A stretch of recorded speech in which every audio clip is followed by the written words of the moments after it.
Okay, so London is where Prime Minister Carney is now, but his week began at the United Nations, where on Monday, the Prime Minister and several allies recognized a Palestinian state.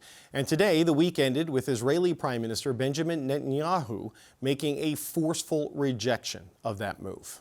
You know what message the leaders who recognize a Palestinian state this week sent to the Palestinians?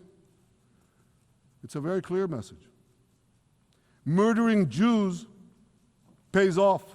Your disgraceful decision will encourage terrorism against Jews and against innocent people everywhere. It will be a mark of shame on all of you.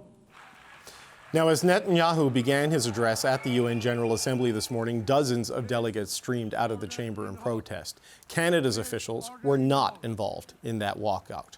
Netanyahu went on to say that Israel must finish the job in Gaza. So, what does this response say about both hopes for peace in Gaza and the stability at the United Nations? Joining me now, Bob Rae is Canada's ambassador and permanent representative to the United Nations. Bob Rae, it's good to speak with you again. Thanks for being here, sir.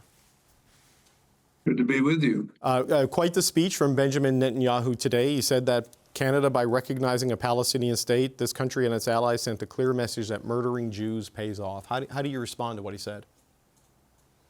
I couldn't disagree more strongly, but the key point that I would say back to Mr. Netanyahu is, his comment is, I think, just wrong. I think it's just a wrong thing to think that recognizing that it was time for us to make good on the commitment that we all made in 1947 to the Palestinian people living in the Middle East, that we would establish two states, that this is somehow sending a message that killing any Jewish person is the right thing to do. I mean, I won't respond with the level of emotion that I'm actually feeling right now, David. I find that comment so deeply offensive and untrue.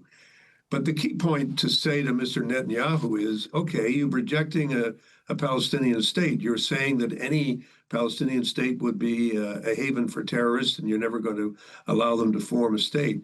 So what exactly are the civil rights of the Palestinian people going to be under the new order that Mr. Netanyahu wants to establish? He has never told us that. He's never said what is. He said, well, is it the status quo? Is it like another several 100 years of having no rights, no status, no clear position in society? You're going to be neither one thing nor the other, not able to have your own state. Those who are living in Israel have political rights, but those living outside the state of Israel do not have full political rights. They do not have full sovereignty. And sovereignty is an important aspect of freedom. So I would just say that to Mr. Netanyahu. We're going to continue to press on. We're going to continue to work for a ceasefire. We're going to continue to work for a release of the hostages. And we're certainly not going to make any truly offensive claims about him or anybody else in terms of their motivation or the impact of what they're doing. Just to say that we as Canadians want to try to find a solution, and we want to be constructive. And everything Mr. Carney has been saying, everything we've been doing here in New York, everything Canada has been doing, has been an effort to be constructive and positive about how we can go forward. And I think it's important for us to stay on that course and not to simply respond in kind to that level of an insult, which is pretty base. He made a couple other points in his speech. He said the Palestinian Authority uses the same textbooks as Hamas, and said that giving the Palestinians... That's not true. That's actually not... I have to interrupt you there, okay, because that's just not true. I mean, there's a lot of things that Mr. Netanyahu said that are actually factually incorrect. So I think we all need to understand that. Well, and that it's important to understand the position the Palestinian Authority has taken with respect to the status of the State of Israel is completely different from the position that Hamas has taken historically over the last several decades. And somebody might want to ask Mr.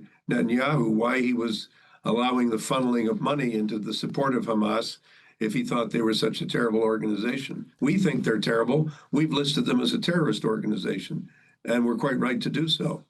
He also said today that giving the Palestinians a state 1 mile from Jerusalem after October 7th is like giving Al-Qaeda a state 1 mile from New York City after September 11th. What do you make of that comparison? What do you take from that on the mindset of the Israeli Prime Minister here? I think these comparisons are a product of deep emotion on the part of Mr. Netanyahu, and he's obviously using the platform that he has at the United Nations to communicate strong messages to his own people and to the world, which is what everyone who speaks at the UN does. But I also think that it's not necessarily reasonable to suggest that the consequence of what Hamas has done is that there will never, ever, ever be a Palestinian state. I don't think it's the right thing to do to punish an entire people because this terrible organization was allowed to take over the governance of Gaza. And I just think we have to keep on trying to find the solutions that will actually work in response to what has taken place. Obviously, everybody's concerned about security, but if I was living in Gaza, I might ask some questions too about the security that I have in response to the devastation and the catastrophic bombing that's taken place over the last 2 years in Gaza, so that there's really nothing left, and there are tens of thousands of bodies buried under the rubble. I mean, we have to understand this war has had terrible consequences, and unless we focus our attention on what both sides need to do to get us to a better place, we're not going to get as far as we need to get. Right. And I think Canada is taking a position where we're talking directly, we're listening directly, we're not avoiding the conversations, we're listening to them, we're responding to them, and that's how we're going to be the most effective at dealing with the challenges that we're facing. When Prime Minister Carney spoke earlier this week, he said that Israel is working methodically to prevent the state, the Palestinian state, from ever being established. I mean, what does Canada believe Israel, under its current government, ultimately wants for Palestinians right now? Well, we don't know. We know what they don't want. They've been very clear. The Likud government that Mr. Netanyahu leads, the coalition government, has been very clear with what it doesn't want. And some of the more extreme members of their cabinet have been very clear that they would like the Palestinians to please leave all of Palestine and just go away. And so we're left looking at the situation and saying, how can one best provide security? Is it by denying people's political identity? Is it by refusing to allow people to express themselves in the world as Palestinians? Not every Palestinian, David, is a terrorist, and it's a terrible libel to suggest that they are. What is clear is that we have to find a solution that allows what we've said all along since 1947, 2 states for 2 peoples living side by side. Do the Palestinian governments that are formed have to fight terrorism? Yes. Do they have to fight incitement? Yes. Do they have to be democratic? Yes. Do they have to recognize that Israel and Jews have a right to live in the Middle East and a right to their own state? Yes. Those are all exactly clear in terms of how we're going to go forward. And any suggestion to the contrary is just not true. The president also spoke at the UN this week. I'm not sure if you were there for his speech, but he criticized the recognition of Palestine, suggesting it will encourage continued conflict. But then later in the week, I believe he also said that he has told Benjamin Netanyahu not to annex the West Bank, for example, which some of the more extreme members of his coalition have said they want to do. So what is your understanding of where the U.S. is precisely on this conflict at this moment? Because he doesn't want further annexation, the president says, but then he also says don't recognize the state because it'll prolong the conflict, and he doesn't seem to be leaning on Netanyahu to stop what's happening in Gaza. Where is the U.S. in ending this conflict? Well, yes, I was listening to the president's speech. Again, part of my job is to sit. The prime minister was there. The minister of foreign affairs was there, and we were all listening very carefully to what the president said. On the Middle East, his line was very similar to Prime Minister Netanyahu on non-recognition and what he thought it meant. And we've heard this from a number of American political leaders, Secretary Rubio and others. But again, the question is, what is the alternative? What is the alternative to denying the political rights of the Palestinians?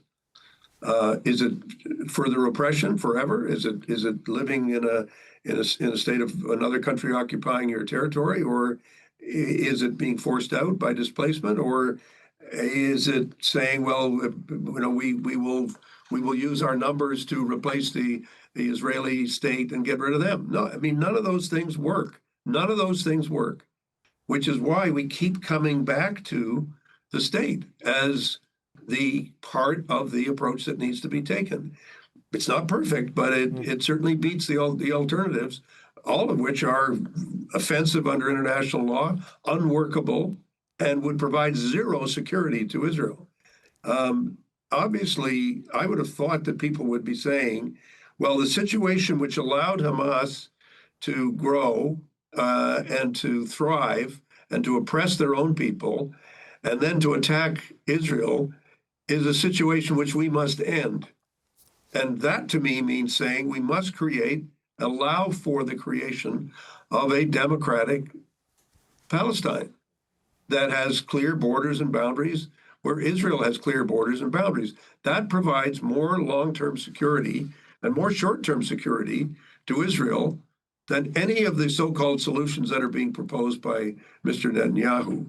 Right now, there is no other American plan. We've not seen it. Right. Or we see one draft and then that draft gets taken away. So we're all working together, trying to work together. We're talking to the Americans. We're talking to the Arab states in the region. We're talking to our neighbors and friends in other parts of the world. I'm sure the Middle East was a conversation that was being had in London this last couple of days. And that's what we're trying to do. We're trying to engage as constructively as we can to find a solution. Look, Bob Ray, we're almost out of time, but just what is your sense of where things are now that this has happened, right? Because in the run-up to the UN General Assembly, Israel intensified its military campaign in Gaza, and the Prime Minister Netanyahu has made very clear that they feel they need to finish the job. The last vestiges of Hamas are in there. And he was pretty defiant today. The majority of the UN took the position they took this week, yet the fighting continues, the blockades continue, and the dying continues. I mean, has this moved things appreciably in the short to medium term, or is this still an over-the-horizon type thing? Well, I can only tell you that there's a lot of discussion going on behind the scenes. There's a lot the countries are looking and seeing what can we do? How can we advance this? We know what we want: ceasefire, release of the hostages, moving forward with a political approach that will provide security for Israel and security for the Palestinians. And those issues are still being discussed. They're being actively discussed as we speak. And again, they're much better than the alternative. Those things are better as a solution than the alternative, because the idea that you can win a purely military struggle against Hamas is not true. You can't avoid the need to get to a political solution that includes a clear sense of what the political future for the Palestinian people is going to be and what the political future for the region is going to be.